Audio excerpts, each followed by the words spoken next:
నైనిక, మనం చాలా ఆశలు పెట్టుకుంటాం, మన కెరియర్లో చాలా ముందుకు వెళ్ళాలి అనుకొని ఒక కోటలు కట్టుకుంటూ ఉంటాం. దాన్ని కూలగొట్టడానికి చాలా మంది వస్తారు. నీ లైఫ్లో అలా ఎప్పుడైనా జరిగింది? నిజం అది. నేను కొన్నిసార్లు కెరియర్ని సైడ్ పెట్టి ఈ మనిషి ఇంపార్టెంట్ అని ఉంటుండే. ఫ్రెండ్షిప్లో అయినా అలానే ఉంటుంది. ఆ బౌండరీస్ క్రియేట్ చేయడం అనేది నాకు ఇప్పుడు కూడా నేర్చుకుంటాను, నాకు రాలేదు. కానీ ఇప్పుడు కొన్ని ప్రాక్టీసెస్ వల్ల నన్ను నేను యూనో ప్రయారిటైజ్ చేయాలి. నాకు నేను ఇంపార్టెంట్ ఫస్ట్ ఆఫ్ ఆల్, తర్వాత ఎవరైనా. ఐ థింక్ నేనే నా కెరియర్లో నాకు నెగటివ్ అయ్యాను ఒక టైంలో. అంటే ఏంటి అంటే నువ్వు సెన్సిటివ్ వల్ల, లేకపోతే నువ్వు అంటే ఏది ఎప్పుడు వద్దు అనాలి నాకు తెలియదు.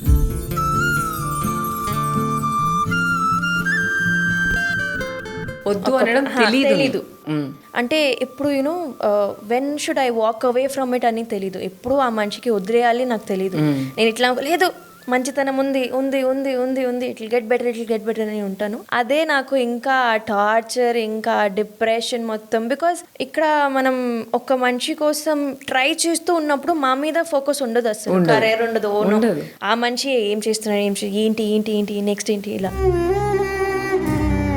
సో అది ఆ తప్పు నేను ఒకటి చేశాను. ఎప్పుడు వద్దు అన్నాళ్ళు నాకు తెలీదు. నైనిక, నువ్వు సూసైడ్ అటెంప్ట్ కూడా చేసావట. How do you know? నాకు తెలుసు. లైఫ్లో అందరికీ ప్రాబ్లమ్స్ వస్తాయి, నాకు కూడా చాలా, నేను కూడా ఫేస్ చేశాను. కానీ సూసైడ్ అటెంప్ట్ చేయడం ఏంటి నైనిక?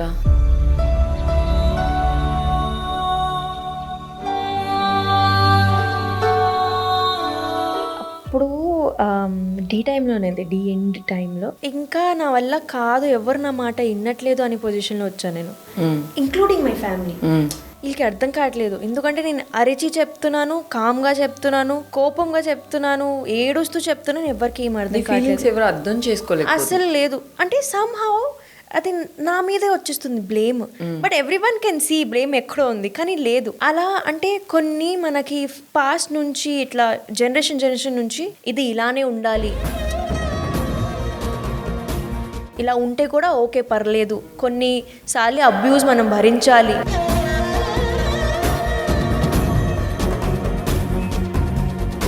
ఇట్లా ఉండిపోయింది. అది ఓకే అయిపోయింది అది, కానీ నాకు ఓకే అది కాదు.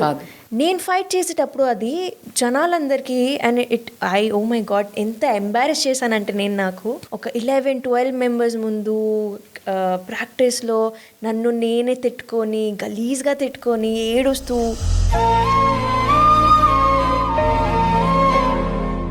నాకు అంటే నేను కొన్ని 3-4 మంత్స్ నేను ఎందుకు ఇట్లా అయిపోతున్నానో నాకు అర్థం కాలేదు. మమ్మీకి చెప్తే అర్థం అవ్వట్లేదు, because mom doesn't see everything. మమ్మీకి తెలియదు స్టోరీ. పాపం ఆమె తప్పు కూడా కాదు, she knows no better. So లేదు, అడ్జస్ట్ అయిపోదాం. కానీ ఆ అడ్జస్ట్మెంట్ వల్ల నా మెంటల్లీ నేను ఎంత సఫర్ అవుతున్నానో ఎవరికి కనిపించలే. ఇంకా రెస్ట్లెస్, అంటే నాకు ఇదే కోపం. పాపం లైఫ్లో నేను ఈ మిస్టేక్ ఎందుకు చేశాను అని ఒక ఫీలింగ్ వచ్చిందని చాలా చాలా. అంటే నా 1 year of my beautiful life I just wasted. అది నేను ఇప్పుడు అవన్నీ గుర్తు చేస్తుంటే what kind of a girl are you, how stupid are you అని తిడుతూ ఉంటాను. కానీ అదే ఐ థింక్ అదే నా గ్రోత్. మేబీ అది నాకు కొన్నిసార్లు మనం పడాలి కిందకి,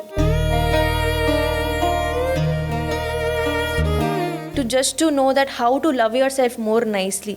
నేను ఎంతలా ప్రేమించాలి అనేది నాకు అప్పుడు తెలిసింది. అండ్ ఆ తర్వాత ఇంకా ఇట్స్ నాట్ లైక్ ఆ తర్వాత నాకు ఇలా హార్ట్ బ్రేక్స్ అవ్వలేదు, అయ్యింది. కానీ అది నేను హ్యాండిల్ చాలా బ్యూటిఫుల్గా చేసాను. Nobody nose. బిగ్ బాస్లో ఉన్నప్పుడు కూడా మేజర్ హార్ట్ బ్రేక్, నాకు మేజర్, నోబడీ కట్టు.